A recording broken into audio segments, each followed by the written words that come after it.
Hello दोस्तों, नमस्कार, आदाब, अस्सलामु आलाइकुम। उत्तम रिएक्शনের আরেকটি রিঅ্যাকশন ভিডিওতে আপনাদের সবাইকে স্বাগতম। আমি উত্তম আছি আপনাদের সাথে। বন্ধুরা, আজ যে ভিডিওতে রিঅ্যাকশন দেব সেই ভিডিওটি নেওয়া হয়েছে বাংলাদেশ নিউজ টিউব চ্যানেল থেকে। ভিডিওর টাইটেল হচ্ছে বাংলাদেশকে হুমকি, ভারতকে ধুয়ে দিলেন ব্যারিস্টার ফুয়াদ, চাঞ্চল্যকর তথ্য। বন্ধুরা, ভারত বাংলাদেশকে কি ধরনের হুমকি দিয়েছে আর ব্যারিস্টার ফুয়াদই বা কিভাবে ভারতকে ধুয়ে দিলেন সেটা আমরা জানতে পারবো আজকের এই ভিডিওটি সম্পূর্ণ দেখার পর। আশা করি আপনারা আমার সাথেই থাকবেন। চ্যানেলে নতুন হলে চ্যানেলটি সাবস্ক্রাইব করে আমার পাশে থাকবেন, বেল আইকন অন করে অল করে রাখবেন পরবর্তী ভিডিও নোটিফিকেশন পাওয়ার জন্য। অলরেডি যেসব বন্ধুরা চ্যানেলটি সাবস্ক্রাইব করে আমার ইউটিউব পরিবারের সদস্য হয়েছেন তাদের প্রতি রইল অসংখ্য ধন্যবাদ। ভিডিওটা ভালো লাগলে একটা লাইক করবেন, শেয়ার করে আপনার বন্ধুদের দেখার সুযোগ করে দিতে পারেন। কমেন্ট সেকশন লিখে অবশ্যই জানাতে পারেন আপনারা কোন ধরনের ভিডিওতে রিঅ্যাকশন চান। আমি চেষ্টা করব সেই সব ভিডিও নিয়ে আসার জন্য। তাহলে চলুন বন্ধুরা, সময় নষ্ট না করে প্রথমে ভিডিওটা দেখি, আর ভিডিও শেষে অবভিয়াসলি আমার ওপিনিয়ন থাকবে।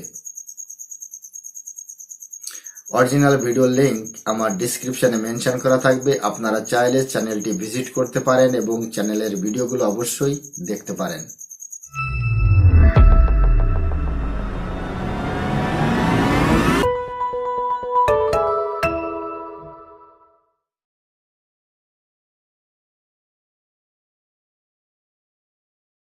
ছারপোকা তেলাপোকা বলেছেন। অমিত শাহ মর্যাদাহানিকর মন্তব্য করেছেন। ঝুলাইয়ের পিটাপিটিটা বাংলাদেশকে আননেসেসারি খেপাবেন না, ঘাটাবেন না। সম্পর্ক বাংলাদেশ একটা স্বাধীন রাষ্ট্র, সাইজ দিয়ে বিবেচনা করবেন না। সম্পর্ক খারাপ হওয়ার শতভাগ দায় হচ্ছে দিল্লির। ইলিশ রপ্তানি বন্ধ করা হয়েছিল, ইলিশ রপ্তানি আবার শুরু করা হয়েছে, বিশেষ করে আপনার দুর্গা পূজাকে সামনে রেখে। এটা সঠিক কি বেঠিক? প্রশ্ন হচ্ছে, এই আলোচনাটা তো যারা রাষ্ট্র পরিচালনা করছেন, আমি রাজনৈতিক কর্মী হিসাবে, নাগরিক হিসাবে একটা জিনিস যেভাবে দেখি, যারা রাষ্ট্র পরিচালনা করেন তাদের দেখার জায়গাটা কিন্তু অনেক ভিন্ন। এটা আমাদেরকে সবাইকে অ্যাকনলেজ করতে হবে। দ্বিতীয়ত হচ্ছে, আপনারা দেখতে পাচ্ছেন জাতিসংঘের সাধারণ অধিবেশনে যোগ দেওয়ার জন্য নিউ ইয়র্কে যাচ্ছেন আমাদের ডেলিগেশন। কিছু সদস্য অলরেডি চলে গেছেন, ডক্টর ইউনূস 24 তারিখে যাবার কথা। অতএব সেই বাস্তবতা, এবং ওখানে আমরা দেখলাম আমাদের পররাষ্ট্র উপদেষ্টার সাথে ওখানে পররাষ্ট্রমন্ত্রী যিনি আছেন ভারতে, তার সাথে তাদের মিটিং হবে। এখন এই সিদ্ধান্তটা কেন নেওয়া হয়েছে, এইটা সঠিক বেঠিকটাকে আমি বোঝার চেষ্টা করছি। ওনারা এটা কেন ওভারটার্ন করলেন, এটা একটা কারণ হতে পারে। যেহেতু ভারতের পররাষ্ট্রমন্ত্রীর সাথে সেখানে দেখা হবে, তারা সম্পর্কটাকে যে টেন্স অবস্থায় আছে, মুখোমুখি অবস্থায় আছে, ঢাকা দিল্লির সম্পর্কটাকে, এই সম্পর্কটাকে ওনারা একটু হালকা করতে চাচ্ছেন, যেন দ্বিপাক্ষিক এবং প্রতিবেশী সুলভ সম্পর্কটা যেন একটু এগিয়ে যায়। এটা আমি মনে করছি, ধারণা করছি। বাট এটার উত্তরটা ওনারা ভালো দিতে পারবেন যে কোন পলিসির উপরে ভিত্তি করে তারা পূর্বের সিদ্ধান্ত নিয়েছিলেন এবং এটা পরে পরিবর্তন করলেন। কারণ রাষ্ট্র ব্যক্তিগত পছন্দ অপছন্দের জায়গা না, যে আমি কাকে চা খাওয়াবো এবং কাকে রাতের খাবারের দাওয়াত দিব না। রাষ্ট্রের সম্পর্কটা রাষ্ট্রীয় ভিত্তি থাকতে হবে। তাহলে যদি এটা সঠিক হয়ে থাকে পরেরটা, তাহলে প্রথমটা কেন নিলেন? আর পরেরটা যদি বেঠিক হয়ে থাকে, তাহলে প্রথমটাই বা আবার কেন নিয়েছিলেন? এই প্রশ্নটা রাষ্ট্রকে উত্তর দিতে হবে। অমিত শাহ বাংলাদেশ সম্পর্কে, বাংলাদেশের নাগরিকদের সম্পর্কে একটা খুবই অসম্মানজনক, মর্যাদাহানিকর মন্তব্য করেছেন। ঝুলায় পিটাপিটিটাবে যারা অবৈধভাবে বাংলাদেশ থেকে যাচ্ছে, ভারতেরও তো লক্ষ লক্ষ অবৈধ নাগরিক বাংলাদেশে আছে, কাজ করছে, পয়সা ইনকাম করছে ডলারে। নাগরিকদেরকে একটা সিস্টেম করে বৈধ করতে হবে, না হলে সম্মানের সাথে যার যার রাষ্ট্রের নাগরিককে বুঝাই দিতে হবে। আমরা বারবার বলেছি যে যোগ্যতা আছে বাংলাদেশের কোনো একটা পার্টিকুলার চাকরি করবার, সেখানে ভারত শ্রীলঙ্কার নাগরিকদেরকে চাকরি না দিয়ে বাংলাদেশের বেকার যুবকদেরকে, যোগ্য লোকদেরকে সেখানে রিপ্লেস করা দরকার। সেক্ষেত্রে এই ধরনের মন্তব্যের বিপরীতে যখন অমিত শাহ মন্তব্য করেন, সেটা অবশ্যই সম্মানজনক না। আমরা অমিত শাহকে বলতে চাই, বাংলাদেশ একটা স্বাধীন রাষ্ট্র, সাইজ দিয়ে বিবেচনা করবেন না। আপনার 7 বোন কন্যা যে রাজ্য আছে, আপনার 7 সিস্টার্সের নিরাপত্তা, স্বাধীনতা, সার্বভৌমত্ব কিন্তু বাংলাদেশের উপর নির্ভর করে। অতএব বাংলাদেশকে আননেসেসারি খেপাবেন না, ঘাটাবেন না, সম্পর্কটা ভালো রাখেন। আমরা ভালো রাখতে চাই। আপনারা ইতিমধ্যে 16 বছর যে গুনাহ করেছেন, দিল্লির অ্যাডমিনিস্ট্রেশন বাংলাদেশকে অস্থিতিশীল করেছেন, একটা ম্যান্ডেট ছাড়া সরকারকে ক্ষমতায় রেখেছেন, হাসিনাকে গণহত্যা করতে দিয়েছেন, রাতে ভোট করে, ভোট ছাড়া নির্বাচন করে, আওয়ামী লীগ জাতীয় পার্টি দিয়ে আমাদের এখানে মানে নির্বিচারে দুঃশাসনের রাজ্য কায়েম করেছেন। সেই লক্ষণ সেন আবার আপনাদের দেশে পালিয়ে এখন আছে। এই কাজগুলো বাংলাদেশ ভালোভাবে নেয় নাই। বাংলাদেশের মানুষের সাথে যদি সম্পর্ক করতে চান, সম্মানের সাথে করতে হবে। তা না হলে দিল্লিতে আপনার রাজনীতি যেভাবে ক্ষয়িষ্ণু হয়ে যাচ্ছে, ভারতের স্বার্থ কিন্তু বাংলাদেশে কন্টিনিউ খারাপ অবস্থায় যাবে, যেটা দুইটা প্রতিবেশী রাষ্ট্রের জন্য সুখকর হবে না। গত 77 বছরে আপনাদের প্রতিবেশী রাষ্ট্রগুলোর সাথে যে এত বাজে সম্পর্ক হয়েছে, এই ফরেন পলিসি ডিজাস্টার নিয়ে আপনাদের রিভিউ করা দরকার, অ্যাকনলেজ করা দরকার যে আপনারা বারবার ভুল সিদ্ধান্ত নিচ্ছেন। প্রত্যেকটা প্রতিবেশীর সাথে আপনার সম্পর্ক খারাপ, প্রত্যেকটা প্রতিবেশী তো খারাপ হতে পারে না। একটা দালানের যদি আপনার সাথে প্রত্যেকটা প্রতিবেশীর সাথে সম্পর্ক খারাপ থাকে, ফ্ল্যাটের প্রত্যেকটা লোক আপনাকে ঘৃণা করে, এর মানে তো এটা না যে বিল্ডিংয়ের সবগুলো মানুষ খারাপ, শুধু আপনি ভালো। এটা তো হতে পারে না। এই যে সাউথ এশিয়ান নেইবারহুড আছে, প্রত্যেকের সাথে আপনার সম্পর্ক খারাপ। অতএব এর আগে আপনি আমাদের দেশের মানুষকে টার্মাইট বলেছেন, ছারপোকা তেলাপোকা বলেছেন, বিশ্রী রকমের মন্তব্য করেছেন, ইনফিল্ট্রেটর বলেছেন, যখন তখন নাকি আমার দেশের নাগরিকরা ওই দেশে ঢুকে পড়ে। ভারত একটা গরিব দেশ, বাংলাদেশের মানুষ সাতরায় মেডিটেরিয়ান ক্রস করে মৃত্যুর ঝুঁকি নিয়ে ইটালি যাবে, দক্ষিণ আমেরিকার বন জঙ্গল হয়ে অ্যামাজন হয়ে আমেরিকায় ঢুকবে, ভারতে যাবে না। ভারত বাংলাদেশের মধ্যবিত্ত শিক্ষিত কোনো জনগোষ্ঠীর জন্য একটা থাকার জায়গা না, যাওয়ার জায়গা না, এটা আপনাদের বুঝতে হবে। কিন্তু বাংলাদেশে আপনাদের লক্ষ লক্ষ শিক্ষিত মানুষ এসে কাজ করতেছে, কারণ বাংলাদেশ থেকে ডলার ইনকাম করা যায়। এই জন্য আমরা চাই সবার সাথে একটা ভালো সম্পর্ক রাখতে। এই ধরনের এক্সপ্লোসিভ মন্তব্য দুইটা রাষ্ট্রের কারোর জন্য সুখকর না, লাভজনক না। আমরা সম্পর্ক ভালো রাখতে চাই। বারবার বলছি, এই সম্পর্ক খারাপ হওয়ার শতভাগ দায় হচ্ছে দিল্লির প্রশাসনের এবং এটার যে এজেন্ট আছে লোকাল আওয়ামী লীগ জাতীয় পার্টি থেকে শুরু করে যে। দোস্ত, ভিডিওটি এখানেই শেষ হয়েছে। আপনারা দেখলেন ভিডিওর বার্তা। এ নাকি বাংলাদেশের ব্যারিস্টার এবং এই যে এবি পার্টির কোনো এক কর্ণধার।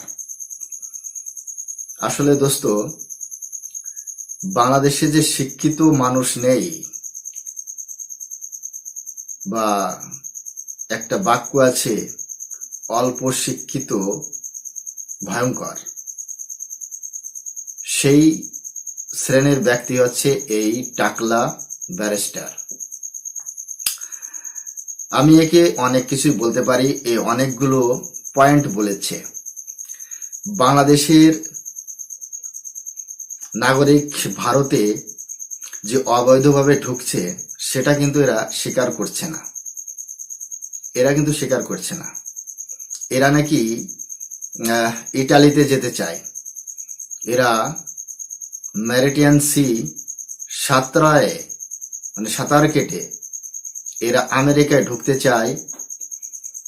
কিন্তু দোস্ত, এরা সৌদি আরবে যেতে চায় না, এরা কুয়েত যেতে চায় না, এরা আফগানিস্তান যেতে চায় না, এরা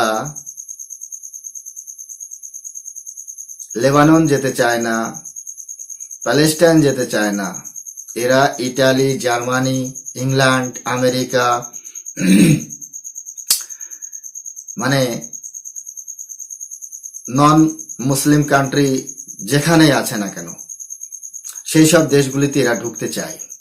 ইসলাম প্রচার করতে হবে, আসমান থেকে যে কিতাব এসেছিল তার প্রচার করতে হবে। এরা কিন্তু সৌদি আরব, কাতার, কুয়েত এসব জায়গায় কিন্তু এদের স্থান নেই। এদেরকে মুসলমান মানে না, এরা যে মুসলমান এদেরকে মানে না। কিন্তু এই সৌদি আরবের যারা শেখ তারা এদেরকে ঘৃণা করে, এদেরকে মুসলমান বলে তারা আজ পর্যন্ত স্বীকৃতি দেয়নি। আর এই যে টাকলা ব্যারিস্টার, এ ভারত সম্পর্কে যে ডায়লগবাজি করছে না, ঠিক আছে ভাই, ভারত তো খারাপ, ভারত খারাপ একটা দেশ। ভারত তার প্রতিবেশী দেশের সাথে কখনোই সম্পর্ক মধুর করে রাখেনি, তোমাদেরও রাখতে হবে না। তোমরাও নিজেদের থেকেই ভারতের সাথে রাজনৈতিক, কূটনৈতিক, বাণিজ্যিক সব ধরনের সম্পর্ক ছেদ করে দিন, বন্ধ করে দিন। আছে দম? আছে? টাকলা যে পেঁয়াজটা খেয়ে এসে ডায়লগ মারছে, সেটাও কিন্তু ভারতীয়। এই যে ঘরে যে মশালা, সেটাও কিন্তু ভারতীয়। এই যে কাপড়টা পরে আছে, তার সুতা ভারতীয়। ভারতকে যদি এতই ঘৃণা, তাহলে ভারতের সাথে সম্পর্ক রাখার তো কোনো যুক্তি নেই। বর্তমান যে উপদেষ্টা সরকার রয়েছে, সে তো তোমাদেরই লোকজন। তোমরাই তাদেরকে মানা করো না যে ভারতের সাথে কোনো সম্পর্ক রাখার দরকার নেই। ইউনিসের কথা বলার কি দরকার আছে প্রধানমন্ত্রীর সাথে? নিউ ইয়র্কে সাইড মিটিং করার কি দরকার? মোদি তো রাজি হয়নি। আর পররাষ্ট্রমন্ত্রী কথা বলছেন, সবে তো শুরু হচ্ছে। এমন একদিন হবে যে ভারত চাইছে না এমন কিছু হোক বাংলাদেশের উপর, এমন কিছু হোক ভারত চাইছে না, কিন্তু বাংলাদেশ যদি বাধ্য করে, তাহলে তো ভারত করতে বাধ্য হয়ে যাবে, নিশ্চয়ই করবে। এখানে বলা হয়েছে যে বাংলাদেশে নাকি ভারতের 25 লক্ষ মানুষ চাকরি করে। ভারতের 25 লক্ষ মানুষ বাংলাদেশে চাকরি করে ডলার ইনকামের জন্য। বাংলাদেশের ব্যাংকে ডলার আছে, রিজার্ভ আছে? ডলার কখনো চোখে দেখেছো ব্যারিস্টার? ডলার তোমার পকেটে আছে? তুমি কখনো দেখেছো কি ডলার কাকে বলে? বাংলাদেশে যে 25 লক্ষ চাকরিজীবী রয়েছে, সেগুলো কি বাংলাদেশের যে সমস্ত হিন্দুরা চাকরি করে তাদেরকে উল্লেখ করছো? তাদেরকেই টার্গেট করছো, তাই না? জোর করে করে তো এখন ইস্তেফা দিয়াচ্ছ, চাকরি থেকে বরখাস্ত করছো, সেটা তো আমরা দেখছি। পূজা মণ্ডপ জ্বালাচ্ছ, হিন্দুদের উপর অত্যাচার করছো, এটা আমরা দেখছি না? অবশ্যই দেখছি। তারপরে ঠিক আছে, মেনে নিলাম যে আমাদের ভারতীয় 25 লক্ষ চাকরিজীবী বাংলাদেশে রয়েছে, তাদেরকে সসম্মানে ফেরত দিয়ে দিন। আর আপনাদের ওখান থেকে যে সমস্ত উগ্রবাদী, মৌলবাদী, জামায়াত বা ভুকা ন্যাঙ্গা যারা আছে, তারাই যে আমাদের ভারতে ঢুকছে ইনলিগাল ভাবে, তাদেরকে যে অমিত শাহ ঝুলিয়ে পিটাতে চেয়েছে, সেটা কি খারাপ কিছু? সেটাই খারাপ কিছু বলেছে? আর আসে কেন তোমার ওখান থেকে ইনলিগাল ভাবে? আমাদের ঝাড়খণ্ডে ঢুকছে, আমাদের ঝাড়খণ্ডের ডেমোগ্রাফি চেঞ্জ করার চেষ্টা করছে, আমাদের ঝাড়খণ্ডের আদিবাসী মহিলাদের সাথে বিবাহ করছে, তাদের জমি জায়গা দখল করে সেখানে মসজিদ নির্মাণ করছে। কেন করছে? এই অবৈধ যারা আছে তাদেরকে পানিশ তো করতেই হবে। আসে কেন? আপনার দেশের, আর আপনি ভারতকে গরিব একটা দেশ বলেছেন, তোকে ব্যারিস্টার কে বানিয়েছে রে? তুই ব্যারিস্টার হলে কি করে? আর ভারতে যে শিক্ষিত মধ্যবিত্ত পরিবারের লোকজন যে থাকতে পারে না, তুই কি বেকুব? তুই কি বেকুব?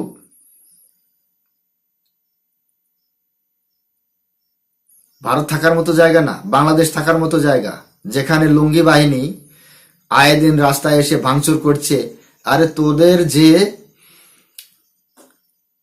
বুদ্ধি জ্ঞান, তোরা যদি জাতির প্রতি কৃতজ্ঞ থাকতি, তাহলে কি মুজিবের মূর্তি ভাঙতে পারতি? তোরা কি একজন বৃদ্ধ মহিলার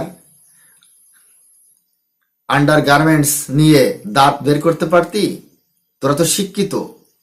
তোরা যে কতটা শিক্ষিত সেটা আমরা দেখেছি 5 আগস্টে, দেখেছি না?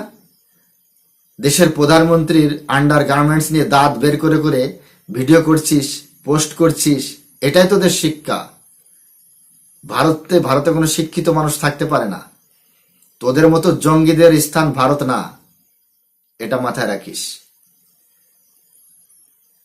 তোদেরকে সব জায়গা থেকে বহিষ্কার করা হবে। জার্মান থেকে বহিষ্কার হচ্ছিস, ইংল্যান্ড থেকে বহিষ্কার হচ্ছিস, আমেরিকা থেকে হচ্ছিস, কানাডা থেকে হবি, তারপরে ইটালি থেকে তো শুরু হয়ে গেছে। তোদের জায়গা কোথাও হবে না। তোরা তো মানুষ ভালো না, তোদের ভিতর আছে পশুত্ব। ভারত গরিব দেশ। ভারত বিশ্বের 5ম অর্থনৈতিক দেশ। এ জ্ঞানটুকু তোর নাই, এ জ্ঞানটুকু তোর নাই। খাবি ভারতের চাওয়াল, খাবি ভারতের আটা, খাবি ভারতের মশলা, খাবি ভারতের লঙ্কা, খাবি ভারতের পেঁয়াজ, আলু, টমাটার থেকে শুরু করে সবকিছু তো ভারতের খাস, আবার ভারতেরই বিরোধিতা করিস। আমাদের কোনো প্রতিবেশীর সাথে সুসম্পর্ক রাখার দরকার নেই, দরকার নেই। আমরা কথায় কথায় কাউকে বহিষ্কার করি না তোদের মতো। আমরা কারোর পণ্য বয়কট করি না তোদের মতো। আমাদের কারোর সাথে সুসম্পর্ক রাখার দরকার নেই। মালদ্বীপ কিছুদিন লাফাইছিল, আবার চলে আসছে না, আবার আসছে তো, আবার ঝুঁকে গেছে। শ্রীলঙ্কা চীনের দিকে চলে গেছিল, নেপাল গেছিল, নেপালও ফিরে আসছে। পাকিস্তানের সাথে তো আমাদের সম্পর্ক তো ভালো না 1947 সাল থেকেই, যখন থেকে আমাদের ভারতবর্ষ ডিভাইডেড করে নিয়ে ওরা আলাদা হয়ে গেছে, তখন থেকেই ওদের সাথে আমাদের সম্পর্ক তো ভালো না। আর আজ যে স্বাধীন একটা বাংলাদেশের ডায়লগ মারছিস না, এটাও কিন্তু ভারতের দান, এটাও কিন্তু ভারত তোদেরকে দিয়েছে। মির্জাফর, নিজের অকাত ভুলে গেছিস? হ্যাঁ, তুই হয়েছিস ব্যারিস্টার, তোর ব্যারিস্টারের সার্টিফিকেট দিয়েছে কে? হ্যাঁ হ্যাঁ, কে দিয়েছে রে টাকলে? এ টাকলে, তোকে কে দিয়েছে ব্যারিস্টারের সার্টিফিকেট? জঘন্য প্রকৃতির একটা মানুষ। মনুষ্যত্ব বলে কিছু নাই এর ভিতর, বিবেক বলে কিছু নাই। আমেরিকা থেকে যে ডেলিগেশন আসছিল, বাংলাদেশের তোর সাথে কথা বলছিল? তুই তো একটা পার্টির নেতা, তোর সাথে কথা বলছে? বাংলাদেশের কোন জনগণের সাথে কথা বলছে? যারা গভর্নমেন্টে বসে আছে, যাদেরকে উপদেষ্টা বানিয়ে রেখেছিস, সে প্রত্যেক উপদেষ্টার সাথে কথা বলেছে না মাত্র ইউনুসের সাথে কথা বলেছে? কার সাথে মিটিং করেছিল? বাংলাদেশে যে গভর্নমেন্ট আসবে তার সাথে তো কথা বলবে। ভারতের বিদেশ মন্ত্রী এস জয়শঙ্কর নিউ ইয়র্কে সাইড মিটিং করেনি বাংলাদেশের বিদেশ উপদেষ্টা তার সাথে? না বাংলাদেশের জনগণের সাথে কথা বলেছিল? দিল্লিকে কথা বলতে হবে বাংলাদেশের জনগণের সাথে, দিল্লিকে সম্পর্ক রাখতে হবে বাংলাদেশের জনগণের সাথে। হ্যাঁ, প্রত্যেক বাড়ি বাড়ি যাইয়ে ওই পাতি মিয়ার সাথে কথা বলবে। প্রত্যেক বাড়ি বাড়ি যেয়ে সবার হাত ধরে ধরে রিকোয়েস্ট করবে, কথা বলতে হবে। এটাই হয়ে থাকে ডিপ্লোমেসি মে। বোকার বাল, তুই হয়েছিস ব্যারিস্টার। কিসের ব্যারিস্টার রে? তোর সার্টিফিকেট দিল কে? কোন কলেজ থেকে তুই ব্যারিস্টারি পাস করেছিস? মেরিটান সি, সাঁতার কেটে চলে যাবে আমেরিকা। ভারত ক্ষমতায় বসে রেখেছিল আওয়ামী লীগকে, নির্বাচন বহিষ্কার ভারত করেছিল, বিএনপি করেনি। বিএনপির যে লেসপেন্সার দলগুলো রয়েছে তারা নির্বাচন বহিষ্কার করেনি বাংলাদেশ থেকে, ভারত করেছিল।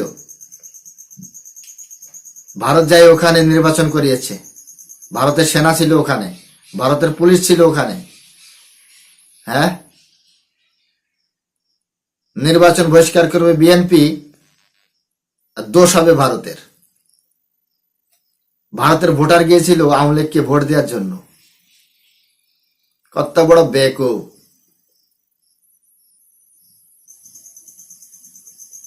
তুই ভোট দিতে গিয়েছিলি? তুই যে আওয়ামী লীগের বিপক্ষে একটা ভোট দিবি, সেটা কি দিতে গিয়েছিলি? যাসনি কেন? তোকে মানা করেছিলাম কি? দিল্লির দোষ নাই, বাংলাদেশের সাথে সম্পর্ক খারাপ হওয়ার দিল্লির দোষ নাই। 2004 সালে বিএনপি জামায়াত সরকার ছিল, 10 ট্রাক অস্ত্র নিয়ে কেন আসামের ওই যারা উগ্রবাদী ছিল তাদের হাতে তুলে দিচ্ছিল বাংলাদেশ সরকার? তার কৈফিয়ত কে দেবে?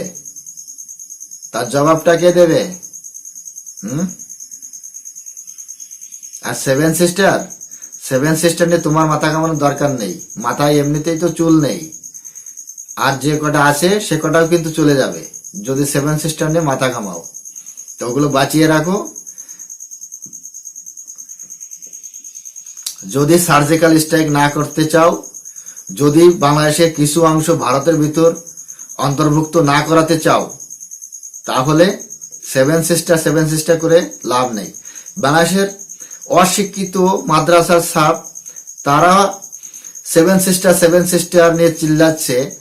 বাংলাদেশের কিছু ইউটিউবার্স তারা সেভেন সিস্টার করে নিয়ে চিল্লাচ্ছে, কিন্তু এ নাকি বলে একজন ব্যারিস্টার, এ নাকি একজন পার্টির কর্ণধার, এ কি করে সেভেন সিস্টারের ডায়লগ নিয়ে চলে আসে? ডক্টর ইউনুস নাকি সে নাকি নোবেল বিজয়ী, তার মাথায় কি বুদ্ধি নাই? সেও মানে ক্ষমতায় বসতে পারেনি, তার আগে সেভেন সিস্টার নিয়ে ডায়লগ শুরু হয়ে গেছে। সেভেন সিস্টার দিকে চোখ তুলে তাকানোর ক্ষমতা বাংলাদেশের আছে? আরে পার্বত্য চট্টগ্রাম তো ওটাই তো তোরা ঠেকাতে পারবি না, রংপুর করিডোরে তো ঠেকাতে পারবি না, রাজশাহী ঠেকাতে পারবি? ভারত যদি শুরু করে রাজশাহী ঠেকাতে পারবি? আর ভারত যদি বাংলাদেশের ভিতর অশান্তি শুরু করে তো বাংলাদেশের কি অবস্থা হতে পারে সেটা একবার চিন্তা করেছিস? তুই তো ব্যারিস্টার। আরে তুই তো ব্যারিস্টার, তোকে কে দিয়েছে ব্যারিস্টারের সার্টিফিকেট? আমি তো সেটাই বুঝতে পারছি না। তুই তো নাকি ব্যারিস্টার, এই বুঝি ব্যারিস্টারের ভাষা? নির্বাচনী জনসভায় অমিত শাহ বলেছে যে বাংলাদেশ থেকে যে সমস্ত অবৈধ মুসলিম ভারতে প্রবেশ করেছে, ঝাড়খণ্ডে এসে আদিবাসী মহিলাদের সাথে বিবাহ করে ঝাড়খণ্ডে যে ডেমোগ্রাফি সেটা চেঞ্জ করার চেষ্টা করছে, এই জাতীয় যারা আছে তাদেরকে ধরে ঝুলিয়ে মারতে হবে। তা কি অন্যায় কথা বলেছে? আসে কেন? এখানে বিবাহ করছে, ডেমোগ্রাফি চেঞ্জ করছে, কারণটা কি? আসে কেন? ভারতে আসার দরকার নেই, থাকো তোমার দেশে তোমরা। আর আমাদের যে 30টি কোম্পানি সামথিং গার্মেন্টস ইন্ডাস্ট্রিজে না, সব জায়গায় 30টি কোম্পানি রয়েছে বাংলাদেশে, সেগুলো যদি চলে আসে না, আর কতগুলো যে ইন্ডিয়ান কোম্পানি রয়েছে বাংলাদেশে গার্মেন্টসে, সেগুলোও যদি চলে আসে ভারতে, তোদের যে রিজার্ভ এখন তো নেই কিছু, কি হাল হতে পারে বাংলাদেশের সেটা বাংলাদেশ বুঝতে পারছে না। বিদ্যুৎ চাই ভারত থেকে, আলু চাই, পেঁয়াজ চাই, ডাল চাই, চাল চাই, সবকিছু চাই বাংলাদেশের। অথচ ভারত বিরোধিতা, ভারত বিদ্বেষী হয়ে উঠেছে বাংলাদেশ। তো দোস্ত, একে আর কিছু বলছি না, আমি অনেক কিছু বলেছি। বাংলাদেশের জনগণের কাছে আমি একটাই রিকোয়েস্ট করতে চাই, দেখুন, সুসম্পর্ক আপনার দেশের সরকারের সাথে হোক। দেখুন, কোন দেশের ডিপ্লোম্যাট বাংলাদেশের জনগণের সাথে কথা বলবে না। প্রত্যেকটি দেশের ডিপ্লোম্যাটের সাথেই কথা হয় যেমন আমাদের ভারতের প্রধানমন্ত্রী আমেরিকার জনগণের সাথে কথা বলে না, জনগণের সাথে কথা বলে জো বাইডেনের মাধ্যমে। কিন্তু জো বাইডেনকে যদি আমেরিকার লোকজন পছন্দ না করে, তার দায়িত্ব ভারতের না। বাংলাদেশের শেখ হাসিনাকে যদি বাংলাদেশের জনগণ পছন্দ না করে, তার দায়িত্ব ভারতের না। ভারত তো শেখ হাসিনার সাথেই কথা বলবে, প্রধানমন্ত্রী টু প্রধানমন্ত্রী, ডিপ্লোম্যাট টু ডিপ্লোম্যাটই কথা বলে। এখানে জনগণের সাথে কোনো কথা হয় না। এটাই কূটনৈতিক, এটাই রাজনীতি। কিন্তু আপনারা বলেন যে জনগণের সাথে কথা বলতে হবে, জনগণের সাথে সম্পর্ক করতে হবে। আর জনগণের সাথে সম্পর্ক করবে আপনার দেশের সরকার, কানেক্টিভিটি থাকবে আপনার দেশের সরকার। আপনার দেশের সরকার আপনার দেশের জনগণের সুবিধার্থে কথা বলবে অন্য দেশের সাথে। এটাই নিয়ম। আপনার তো শিক্ষিত, ভারতে তো কোনো শিক্ষিত মানুষ নাই, ভারতে তো কোনো শিক্ষিত মানুষ বসবাস করতে পারে না। আপনারাই বলছেন, কিন্তু আপনারা কি করে বলেন এটা যে প্রত্যেক জনগণের সাথে কথা বলতে হবে, বাংলাদেশের জনগণের সাথে সম্পর্ক করতে হবে দিল্লির? এটা হয় না। দিল্লির সম্পর্ক হবে ইউনিসের সাথে, আর ইউনিসের যদি সম্পর্ক হয় বাংলাদেশের জনগণের সাথে, সেটা বাংলাদেশ দেখবে, বাংলাদেশের ইউনিস দেখবে, আমার বিষয় না। তো দোস্ত, আজকের ভিডিও সম্পর্কে আপনাদের কি মতামত সেটা কমেন্ট সেকশন লিখে অবশ্যই জানাতে পারেন। চ্যানেলে নতুন হলে চ্যানেলটি সাবস্ক্রাইব করে আমার পাশে থাকবেন, বেল আইকন অন করে অল করে রাখবেন পরবর্তী ভিডিও নোটিফিকেশন পাওয়ার জন্য।